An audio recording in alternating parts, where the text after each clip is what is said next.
Hello guys, Tonk here, coming in with another commentary video. This is a Roque Transmission round, 82-0 in I think it was 20 minutes. And if you wonder what is this in the left upper corner of my screen, this is actually my gunner's point of view.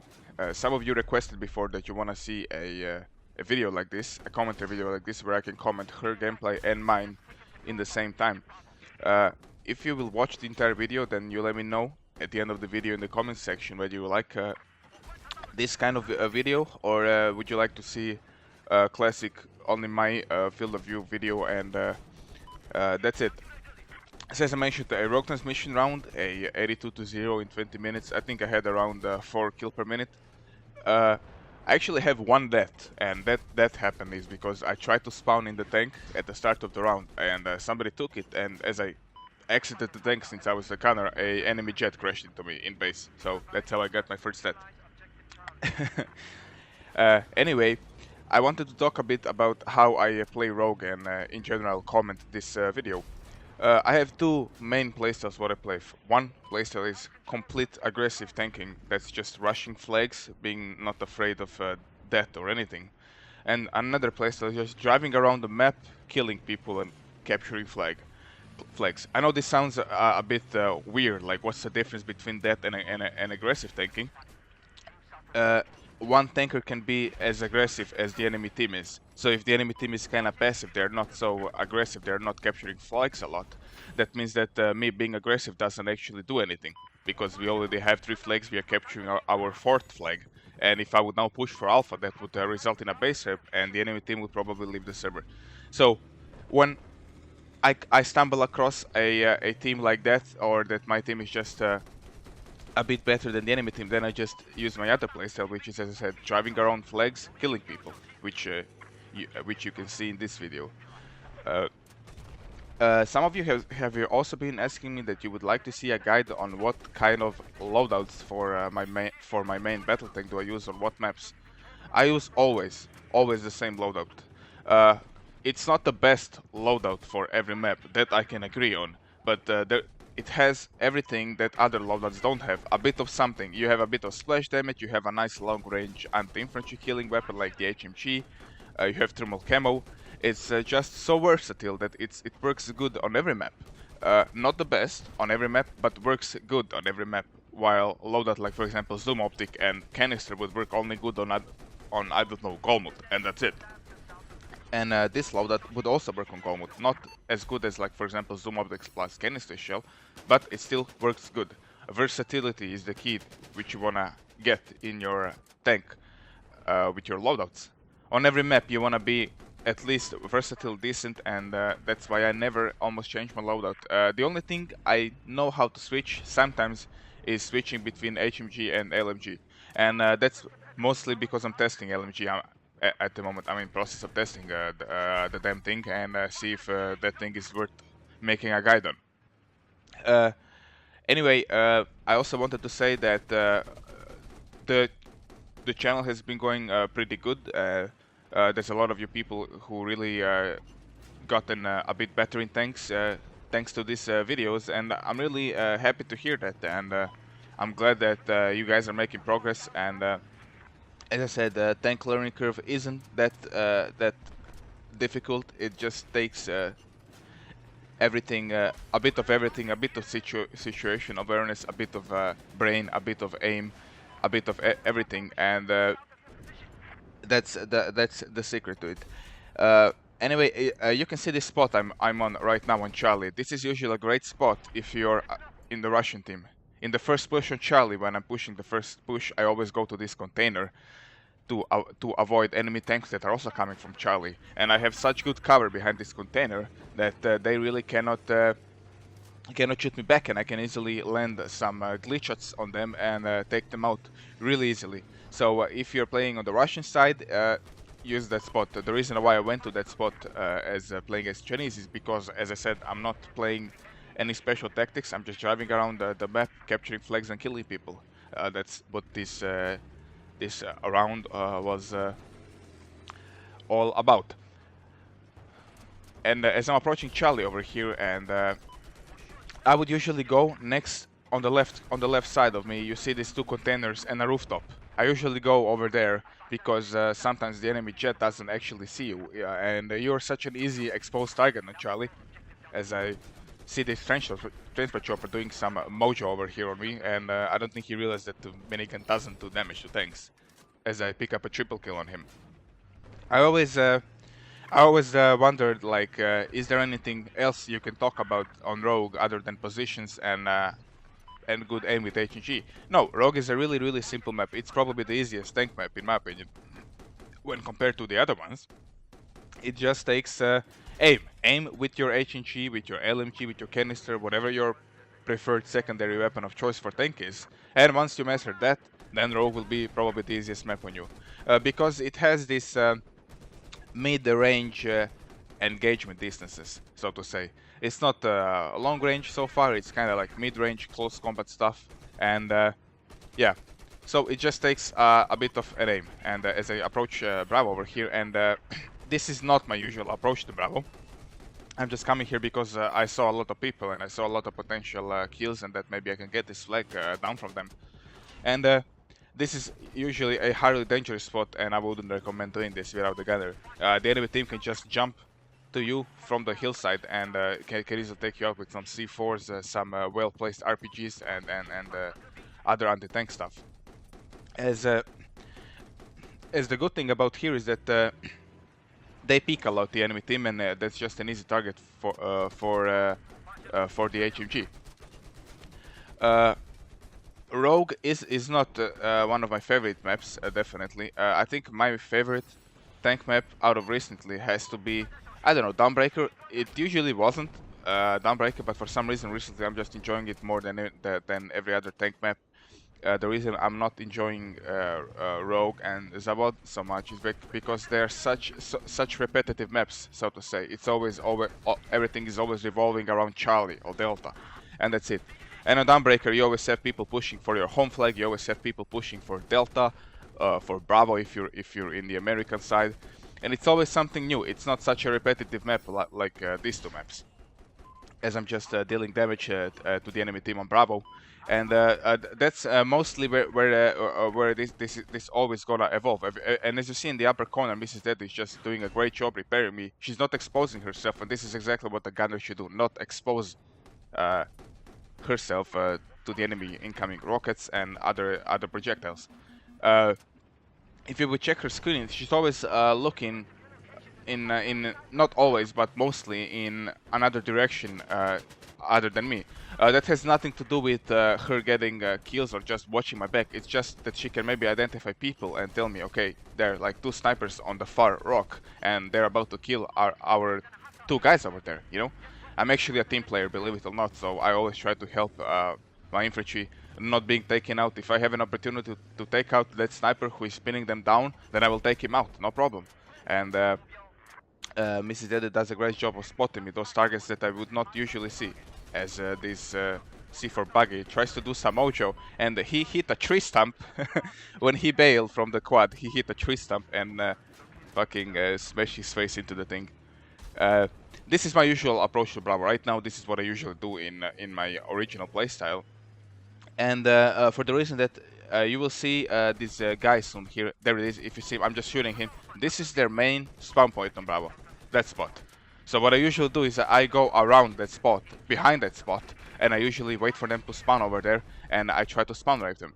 Spawn raping, some of you would agree and call it a noob tactic, and oh my god, you're a spawn raper, noob, learn to play, learn to aim, usual crybaby stuff. No, if you know where the spawn point is, and if you can deliver a good punishment to them when they're spawning, they will not spawn on that flag anymore. They will say, okay guys, fucking hell, there's a tank there, I'm gonna spawn on another flag, which will result in you getting a free flag. You know, it's a good tactic if you're doing it proper. You know, if you know how to spawn rape, if you know how to lock the spawn points, how to completely clear the flag, spawn point is one of the crucial things of how to lock a flag. If you neutralize a flag and they still have, if you come to the flag, you start neutralizing the flag with your tank, and they still have it, they will spawn on it. they will try to take you out, you know. So if you can lock the spawn from a good position and take them out, you will clear the flag, secure the flag, and the flag is yours. And this, I don't think any of you guys use this position. This is my echo position. This hill over here gives you complete vantage point of everybody inside, where you can take them out, you know. I usually go to echo when I see that my infantry is gonna come there, and I'm just trying to clear these houses. If you see on the left side, there's two guys trying to enter inside from my team, and I'm just trying to clear out these people for them so that he would enter the flag and start taking it. And as you see, if you check my minimap right now, they're starting to take that flag. And now what I do, I just approach also with them to echo. I'm just gonna patrol the area over here, see if they spawn, and they spawn right where I'm aiming, up there in that little house called the Sniper Valley. That's where they spawn.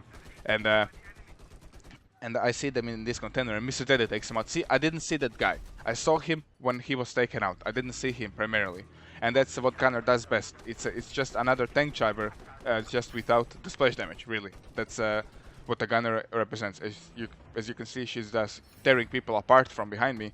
And now I'm approaching a Delta over here. And the reason why I went away from Echo is because that one infantry guy died on Echo, and I didn't have any angle on anybody else on Echo because they were in the stairs, and there's nothing I can do about it.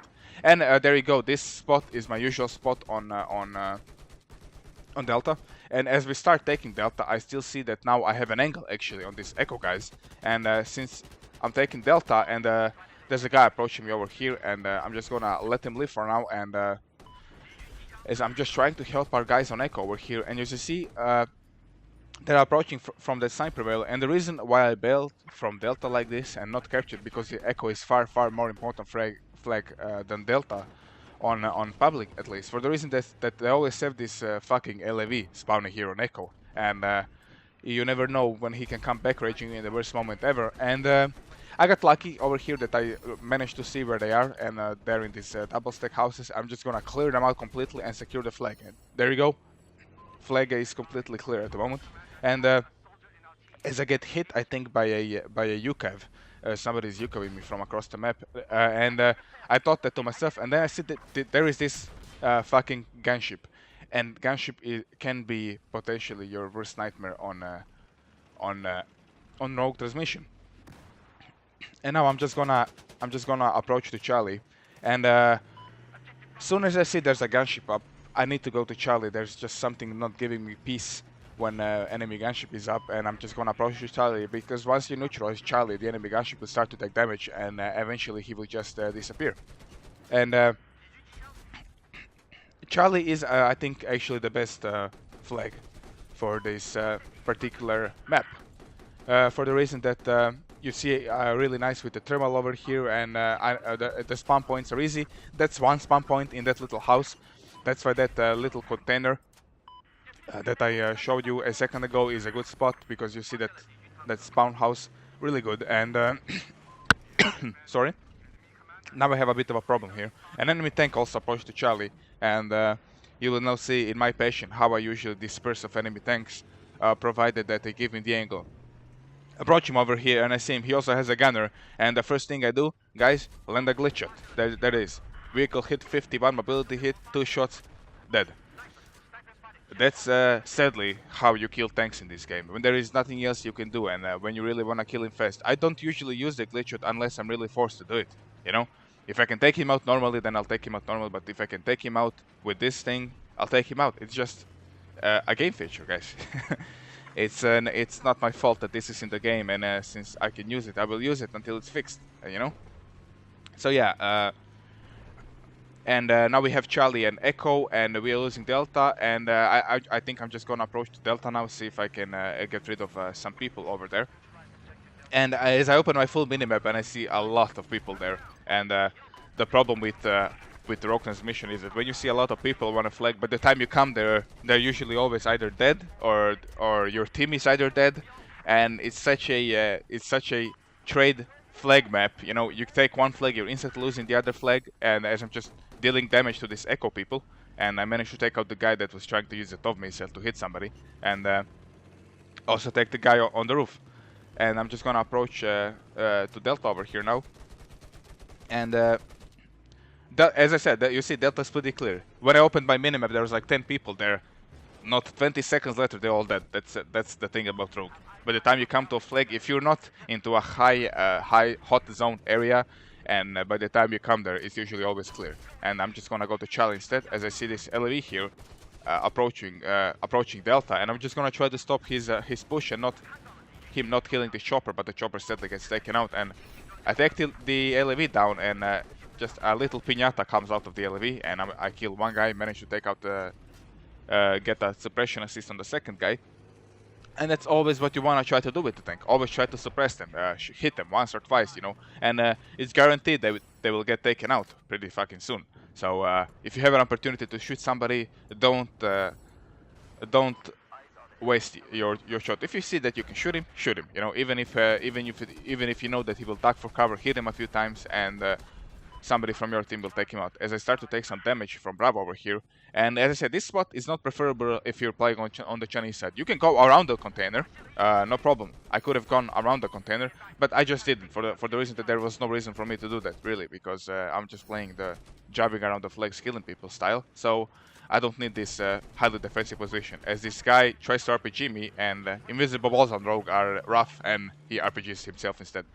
And we're losing Echo again, and I'm gonna approach over here, and my usual intention is, okay, I'm gonna go back on that hill on Echo, but I also have an angle over here, so I'm just gonna take out one guy, and there's another guy over here, and the problem on Echo is that you really don't have a lot of spots to splash them on in the buildings. There aren't much objects which you can hit to deal splash damage, so I'm just gonna go back to this hill again and try to clear them out.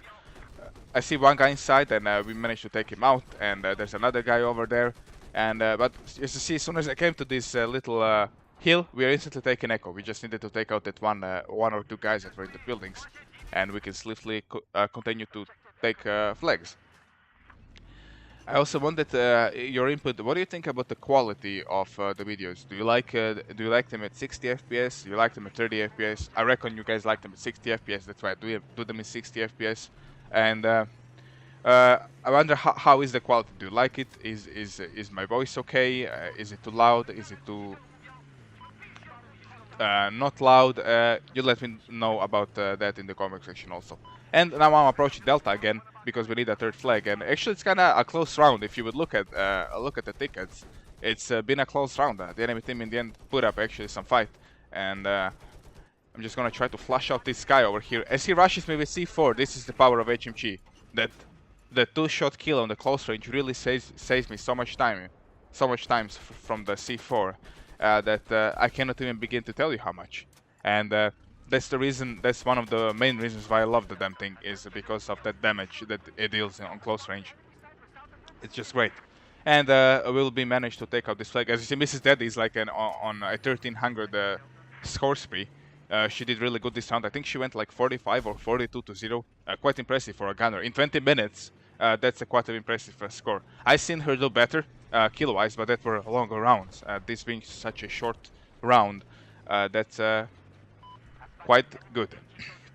I want to talk a bit about what a gunner means to the tank in general. Is that you have to think of a gunner as your main spotting, so to say, machine, and your main indicator of where everybody is. And then comes the repair, and then comes the aim of the gunner. If the gunner can spot targets for you, in my opinion, that's much more important than me getting repaired in that moment.